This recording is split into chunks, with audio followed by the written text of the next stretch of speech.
안녕하십니까. 8월 30일 화요일 정례 브리핑을 시작하도록 하겠습니다. 먼저 조태열 외교부 제2차관은 외교부가 주최하고 한국국제협력단 코이카가 주관하여 내일 8월 31일 수요일 서울에서 열리는 제10회 서울 ODA 국제회의에 참석합니다. 이번 행사는 지난 15년간 새천년 개발 목표 MDG 시대의 성과와 과제를 돌아보고 향후 15년간의 지속가능 개발 목표 SDG 시대에 국제사회가 나아갈 방향을 내다보기 위해 개최됩니다. 조 차관은 기조연설을 통해서 MDG 시대의 빈곤 퇴치 등의 성과와 한계점을 돌아보고 SDG의 특징을 짚어보며 한국의 기여 방향을 소개할 예정입니다.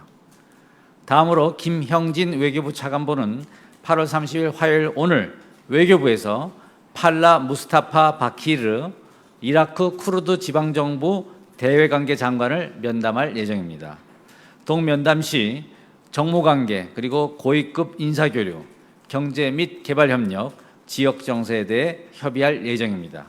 팔라 장관은 방한기간 중 외교부 차관보 면담 외에 코이카 이사장, 수출입은행 부행장, 기업 관계자를 면담하고 국회 외교통일위 및 교육문화체육관광위 소속 의원들도 면담할 예정입니다.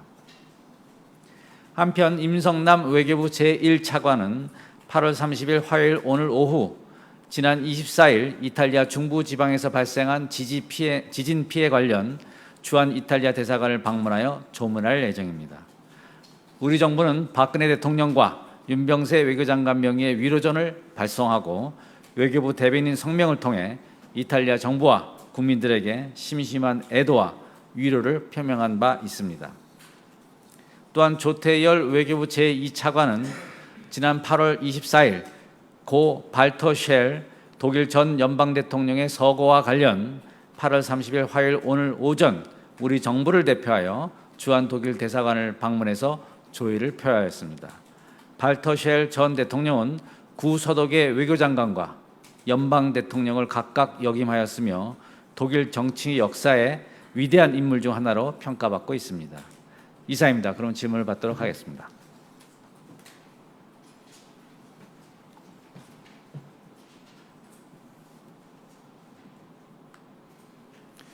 예.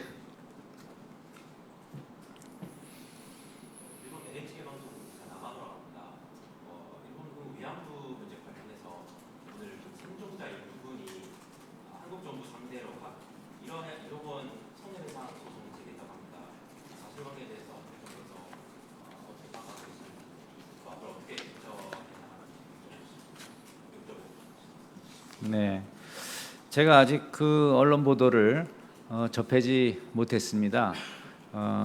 그래서 그에 대한 저의 외교부의 입장이랄까 평가랄까 그것을 제가 지금 드릴 수 있는 위치에 있지는 않고요. 다만 제가 말씀드릴 수 있는 것은 지난해 12월 28일 한일 합의는 일본 정부의 책임 인정 그리고 내가 총리 대신 자격으로 아베 총리의 공개적 공식적 사죄와 반성 표명 그리고 100% 일본 정부 예산 출연을 통한 책임 이행 조치 등 피해자들이 지속 요구해온 위안부 문제 해결의 3대 핵심 사항이 포함된 의미 있는 성과를 도출해낸 것이라는 말씀을 드리겠습니다.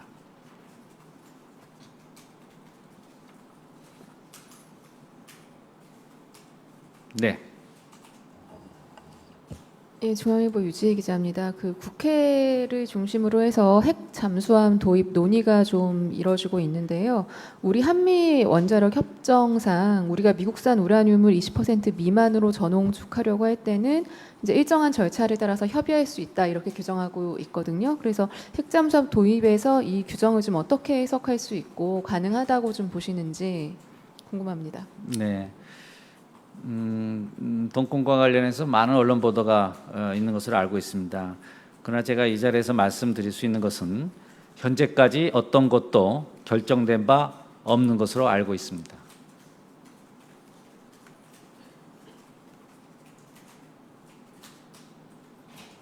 취지가 그러니까 결정을 하셨느냐 마느냐가 아니라 그게 된다면 그 원자력 협정에 위배되거나 하는 건 아닌지, 협정 내에서 농축 우라늄을 공급받아 여유를 쓰는 게 가능한지 여부를 기술적인 부분을 여쭤보는 거거든요. 네. 질문의 취지는 제가 정확히 이해했습니다만은 현재까지 어떤 것도 결정된 바 없는 것으로 알고 있다는 답변을 드립니다.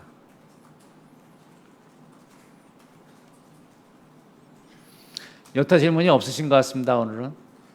네. 중국 항저우에서 G20 정상회의를 열었는데 한중 정상회담이 결정됐는지 논의 중인지 확인됐습니다. 네.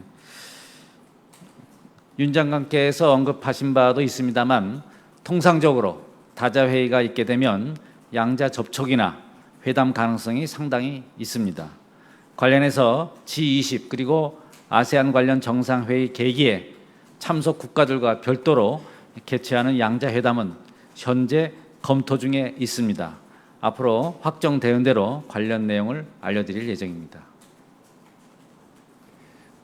네. 예, 동아일보 조승호입니다. 관련 질문인데요. 그 G20에 참가하는 주요국 중에 한 나라는 어제 공식 그 양자 정상회담 일정을 공개를 했더라고요. 그러니까 어떤 나라는 정상회담을 확정을 지었고 거기에 비해서 우리는 아직도 협의가 이를테면 뭐 어떤 뭐 어려움을 겪고 있다 이렇게 봐도 괜찮은 것인가요?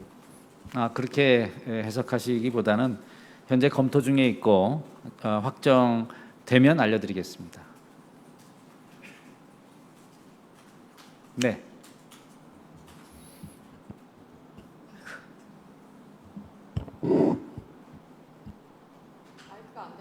거기 되는 것 같은데요. 네, 이데일리 장혜원 기자입니다. 그 주중 한국대사관에서 어제 보도도 좀 나왔었는데 8월 22일에도 이제 우리 국민 대상으로 신변안전에 관한 공지를 했고 그 전에 한 달 전인 7월 20일에도 공지를 하고 이제 지속적으로 신변안전 유의를 당부하고 있는 것으로 알고 있는데요. 혹시 최근에 한 공지 같은 경우에는 좀 추가적인 뭐 테러 위협을 감지하셨거나 혹은 공지를 해야 할 필요성을 느껴서 공지를 또 새로 하시게 된 것인지 아니면 뭐 기존에 있었던 연장선으로 그냥 보면 되는 건지 좀 말씀 부탁드립니다. 네, 잘 알고 계시다시피 지난 4월 북한 식당 종업원 집단 귀순 이후에 북한은 10여 차례에 걸쳐서 북한 매체를 통해서 우리한테 보복 위협을 제기해 왔습니다. 특히 최근에는 북한 고위 인사 망명 이후 북한의 테러 납치 위협에 대한 우려가 고조되고 있는 상황입니다. 그래서 이번에 북경에 있는 우리 대사관이 공지한 것은 이러한 재국민 보호 강화 조치의 일환으로 이루어진 것입니다. 참고로 말씀드리면 금년 들어서 주 선양 총영사 간에 7건의 우리 국민 연락 두절 신고가 접수되었습니다. 이 중 5건은 소재가 파악되었고 2건에 대해서는 계속 확인 중에 있습니다. 그 방금 테러 납치 위협이 증가했다라고 말씀을 주셨는데요. 그 부분은 방금 연이어서 말씀하신 그 연락 두절 신고 중에 확인이 안 된 건 같은 경우에 북한에 의한 어떤 납치라든지 뭐 이런 위험 가능성도 좀 있다라는 판단을 하시게 되는 건가요? 종합적으로 그러한 우려와 위협 수위가 높아졌다는 판단의 근거에서 그러한 재국민 보호 조치가 취해졌다고 생각하시면 되겠습니다.